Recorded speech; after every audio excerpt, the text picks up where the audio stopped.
Assalamualaikum dan salam sejahtera kepada semua pengunjung ke channel saya, channel Bujang Radio Matu.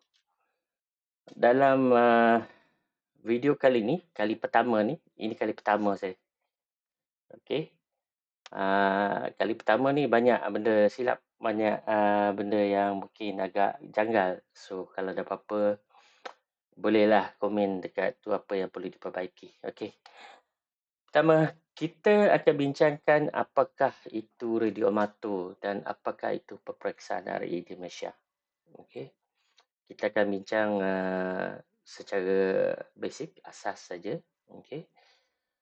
Dan radio amatur ni untuk yang kita fahami, yang tuan-tuan mungkin dah terbaca di mana-mana maklumat dia, hanya satu hobi teknikal yang memboleh kita berkomunikasi menggunakan gelombang radio tanpa menggunakan rangkaian telefon ataupun internet. Ingat tu, ada dua.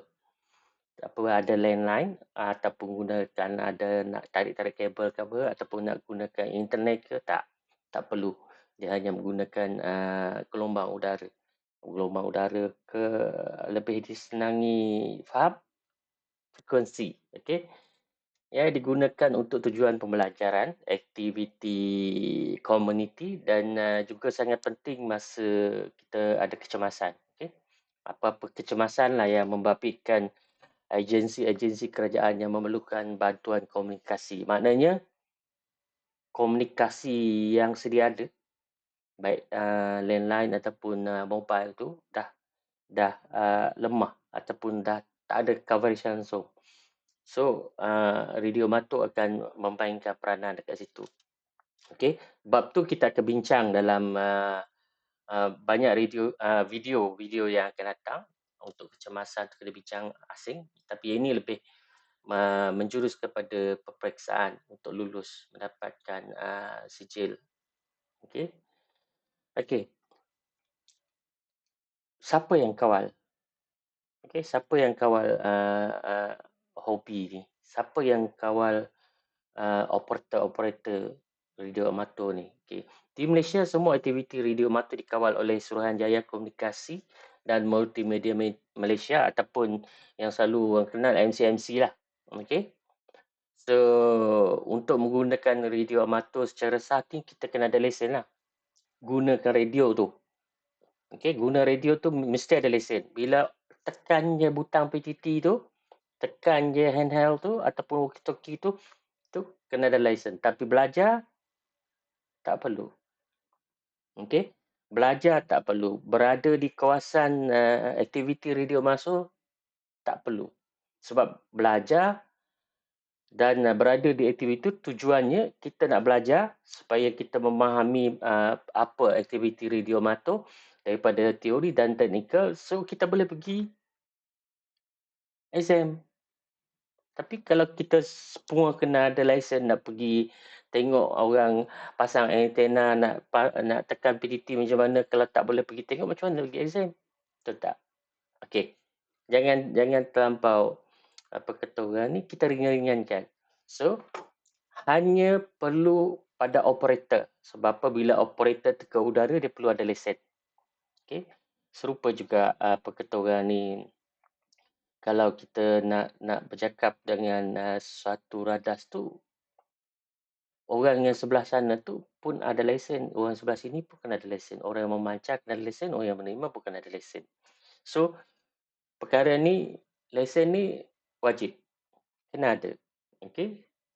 So, dia hanya dikeluarkan oleh MCMC. Tak ada badan-badan lain selain daripada MCMC sekarang. Cerita dulu tu, nanti kita akan cerita dulu siapa yang buat. Okey. Baik, seterusnya. Untuk mendapatkan lesen radio amatur ni, kita kena lulus lah. Perlu lulus lah. Peperiksaan yang dipanggil RE, iaitu Radio Amateur Examination. Mana-mana negara pun ada RE. Okey. Semua negara ada RE. Dia kena lulus. Tak ada radio amatur yang, operator radio amatur yang tak ada lesen. Ada lesen. Okey. Peperiksaan ini memastikan setiap operator memahami peraturan, etika dan asas teknikal. bukan kita nak jadi saintis, asas je. Okey, mana pengetahuan teknikal tu termasuk semua sekali, teknikal daripada segi admin, daripada teknikal daripada electrical, teknikal radio. So maknanya protokol undang-undang semua kita tahu. Kita kena tahu. Bila kita on air, kita akan melibatkan apa. So ini tujuan kita belajar. Okey. Lepas tu peraturan radio ni. Radio ni memang macam-macam jenis radio. Apa-apa radio. Ada radio yang tak ada PTT, cakap je terus on.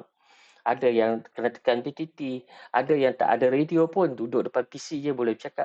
Macam-macam teknologi. So yang tu kita tak boleh nak cerita kat sini, terpanjang pula. So kita cerita di lain radio, sembang-sembang macam tu, okey. So peperiksaan ni seperti yang awal tadi, ia memastikan setiap operator memahami 3 perkara ni, peraturan, etika, asas teknikal radio amatur. Lepas tu bolehlah mohon lesen tu bila lulus. Okey. Sekarang fokus untuk lulus. Baik. Di Malaysia kita ada terdapat tiga kelas. Okey. 3 kelas operator radio amatur. Kelas A, kelas B, kelas C. Kelas yang terbaru sekali ni 2-3 tahun lepas diperkenalkan itu kelas C. So sekarang dekat sini saya cuba fokuskan untuk kelas C. Menarik lebih ramai orang pergi kepada untuk ambil exam sebab dengan daripada dapat lulus kelas C baru kita boleh pergi ke kelas B. So itulah tiga lesen yang ada kat Malaysia. Itu kelas C untuk beginner, kelas B untuk tahap pertengahan dan kelas A untuk tahap lanjutan. Okey. So dalam siri ni kita fokuslah untuk RI untuk kelas C terlebih dahulu.